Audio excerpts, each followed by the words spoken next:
ನಮಸ್ಕಾರ ಕರ್ನಾಟಕ. ನಾನು ನಿಮ್ಮ ಮೈಲಾರ್ ಜಾಲಿಹಾಳ್ ಮಾತಾಡೋದು. ನನ್ನ ಪ್ರಶ್ನೆ ಏನಂದರೆ, ರಾಜಕಾರಣಿಗಳೇ, ನಿಮ್ಮಲ್ಲಿ ನನ್ನ ಪ್ರಶ್ನೆ, ನೀವು ನಮ್ಗೆ ಅದನ್ನು ಮಾಡಿಸ್ತೀರಿ ಇದನ್ನು ಮಾಡಿಸ್ತೀರಿ ಅಂಥೇಳಿ ಓಟ್ ಹಾಕೋಕ್ಕಿಂತ ಮುಂಚೆ ಎಲ್ಲ ಬೊಗಳೆ ಬಿಡ್ತೀರಲ್ವ. ಇಲೆಕ್ಷನ್ ಹಾಕಿದ ಮೇಲೆ, ಓಟ್ ಹಾಕಿ ಗೆದ್ದ ಮೇಲೆ ಏನು ಮಾಡ್ತೀರಪ್ಪ ನೀವು? ಏನು ಮಾಡ್ತೀರ? ನಮ್ಮ ಮನೆಯೇ ಬೆಳಗಿ, ನಮ್ಮ ಮನೆಯೇ ತೊಳೆದು, ನಮ್ಮನ್ನೇ ಮಾರಿ, ನಮ್ಮನ್ನ ಇನ್ನೊಬ್ಬರಿಗೆ ಗುಲಾಮನರಾಗಿ ಮಾಡಿಬಿಡ್ತೀರ, ಹೌದಲ್ವಾ? ಅದೆಲ್ಲ ಬಿಡಿ. ಇವಾಗ ನಾನು ಕೇಳೋದೇನೆಂದರೆ, ನೀವು ಆನ್ಲೈನ್ ಗೇಮಿಂಗ್ ಇದು ಮೊಬೈಲಲ್ಲೆಲ್ಲ ಆಡಿಸ್ತೀರಲ್ವ, ಇದು ನಿಮಗೆ ಸರಿ ಅನಿಸುತ್ತಾ?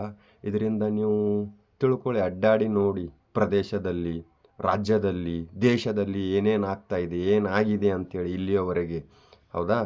ಅದಾದ್ಬಿಟ್ಬಿಟ್ಟು ಪಂಚಾಯಿತಿಯಲ್ಲಿರುವ ಪಿ ಡಿ ಒಗಳು ನಿಜವಾಗಿಯೂ ಇವರು ಜನರ ಪರವಾಗಿ ಸ್ಪಂದಿಸ್ತಾರಾ? ಇವರು ಜನರ ಪರವಾಗಿ 100% ಕೆಲಸ ಮಾಡಿಸೋದಿಲ್ಲ ಸರ್.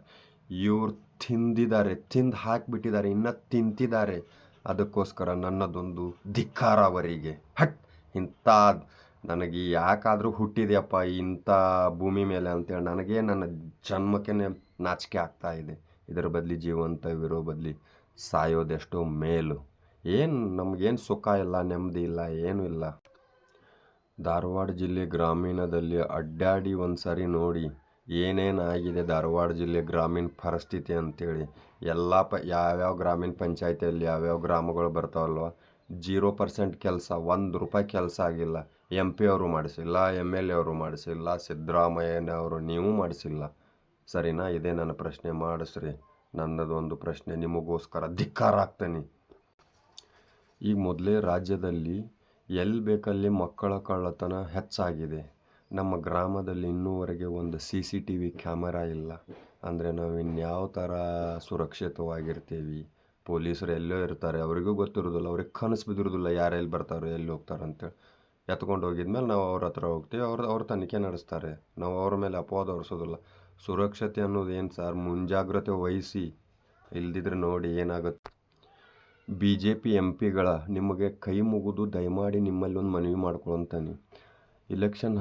MP ಇಲೆಕ್ಷನ್ ಬಂದಿತ್ತಲ್ವ, ಬಂದಾಗ ನೀವು ಏನಂತ ಬಂದ್ರಿ? ಮೋದಿಗೆ ನೋಡಿ ಓಟ್ ಹಾಕ್ರಿ ಅಂತ ಮನೆಗೆ ಬಂದು ಕಾಲು ಬಿದ್ರಲ್ಲ. ಅದೇ ಥರ ಇವಾಗ ಕೆಲಸ ಮಾಡಿಸಿ ಸರ್. ಕೆಲಸ ಮಾಡ್ಸೋಕ್ಕೆ ನಿಮ್ಮ ಅಪ್ಪನ ಮನೆಯಿಂದ ದುಡ್ಡು ತರ್ತೀರಾ? ನಮ್ಮದೇ ದುಡ್ಡು ತಾನೇ. ನಮ್ಮ ದುಡ್ಡು ತೊಗೊಂಡು ನಮ್ಮ ತಲೆ ಮೇಲೇ ಕೈ ಇಟ್ಟು ನಮಗೆ ಟೊಪ್ಪಿಗೆ ಹೇಳ್ತಿದ್ರ. ಏನು ತಂದಿದ್ದೀರಾ? ಇಲ್ಲಿವರೆಗೆ ಏನು ಮಾಡಿದ್ದೀರಾ ನೀವು? ಕರ್ನಾಟಕ ರಾಜ್ಯದಲ್ಲಿ BJP MPಗಳು ಏನು ಮಾಡಿದ್ದೀರಾ? ನಿಮ್ಮ ಕೊಡುಗೆ ಏನಿದೆ ನಮ್ಮ ಕರ್ನಾಟಕಕ್ಕೆ? ನಮ್ಮ ಧಾರವಾಡಕ್ಕೆ ಏನಿದೆ ಸರ್ ನಿಮ್ಮ ಕೊಡುಗೆ? ಇಷ್ಟೇ ನಾನು ಕೇಳೋದು. ಕೆಲಸ ಮಾಡಿಸಿ ಆಮೇಲೆ ಓಟ್ ಕೇಳಕ್ಕೆ ಬರ್ರಿ. ಇಲ್ದಿದ್ರೆ ನಿಮ್ಗೆ ದೊಡ್ಡ ನಮಸ್ತೆ.